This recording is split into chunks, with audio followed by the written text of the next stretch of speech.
Today's video, we're going to do a basic look at how the front brake lines are applied to the front axle. Very easy to do when it's off the Jeep. A little harder once you're underneath. You don't have as much room to play. But we're going to do this hopefully in a few quick minutes here, and it's very simple, very easy to do. First off, I've got all new brake line parts. I've said this before, don't use old parts, use new parts on your brakes. You don't want to have an issue because you cheaped out and used a rotted line, etc. The one thing you'll find on new brake parts is the fittings. They are generally now in millimeters. They're not in inches anymore. So you'll need a 10 millimeter wrench, or you can go with a 7/16, but you're going to round off the nuts a bit. You've got the basic brace line kit here. This little line here will end up going, try and do this. We'll end up sitting down in here like this and go through this hole and join onto another brake line. So we'll show this after I get it all together so you can see how we've gone. You've got a rubber brake line. This rubber brake line here will go up in this area. I've already put the brass T-junction on, so that's not an issue. Very simple piece, just a 1/4 inch bolt that holds it in. This line will go from the rubber line to the T-junction. There is a main line that goes from the T-junction all the way over the differential hump to the opposite side. It will join up with a rubber line here. We'll have another rubber line here, another S line here, and then we'll use the clips, put everything together, and it'll be stationary. You have 2 clamps here that will hold the main line. These just simply screw into the bolts on the other side. These can be bought at any good Jeep parts dealer. And then you'll have another clamp here, which also holds the steel line from being too far out so it doesn't get caught up in things and rocks and stuff like that.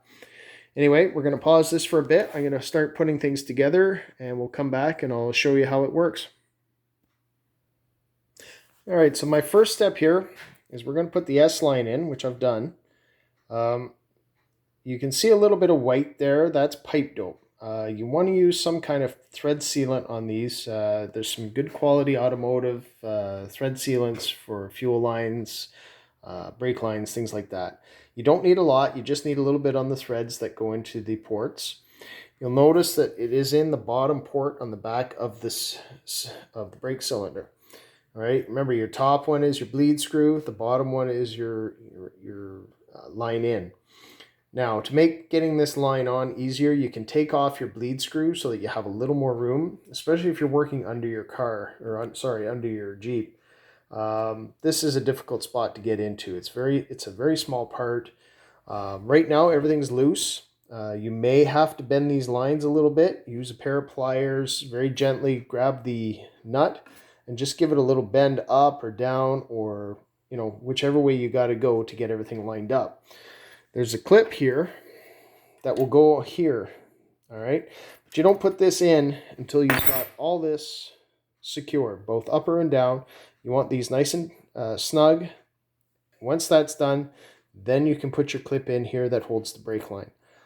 This is a very simple process. Now, when you go to put the line into your cylinder, you're going to find a small yellow cap on the end. Make sure you take that off, or else you won't be able to screw it in. I know it sounds funny, but how many times have you done something and found that there's some little cap or something in the way and you just forgot to remove it? Anyway, this is your setup so far. So you've got the S line in from the backing plate going up to the rubber line, and I'm going to secure this all up, and then we'll go on to the next step. Okay, so everything's tightened up at this end. These are both nice and snug. You can see the clip that holds the brake line into the protective cup here. This is basically called the brake line protector. It'll stop anything from hitting this rubber line and doing damage. It goes down into this clip. Again, the threaded part goes into the end of the rubber line. Don't put your clips on until you've got everything tightened up and in the position you want. Brake line will fold around. There's a little bit of protective cloth here that goes in this position so that it doesn't, the brake line doesn't rub on the housing and wear through. The two clamps have been put on, but they're not bolted on yet. They're left loose until the very end. Same with this clamp here. You don't bolt it on until you've got all your connections on. This connection's into the brass T. Again, a little bit of pipe dope on it to help it seal. You want to be very careful. You don't want to bend anything too much. You don't want to crimp your lines. Nothing of that nature. Everything should be nice and easy.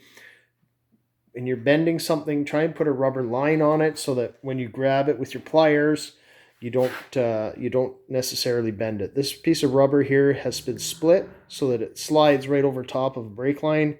I can grab it with my pliers then and give it a gentle bend, and I won't damage the brake line. Next step here is we're going to tighten up the clamps, and once that's done, we'll move on to the end, and we'll do the exact same at this end as we did to the passenger side. So I'll finish this up, and then I'll show you a video of what it looks like, or I'll finish the video showing you what this all looks like.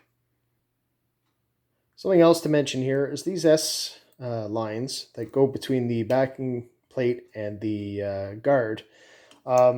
They only go on a certain way. There's a long side and a short side. You want the long side going into the backing plate. They're made this way. Once you get it in, it fits nicely, and then you can hook it onto your rubber line up top. Again, you may have to play with it to see which side's longer, which side's shorter. You may have to screw the fittings in to see exactly how it works.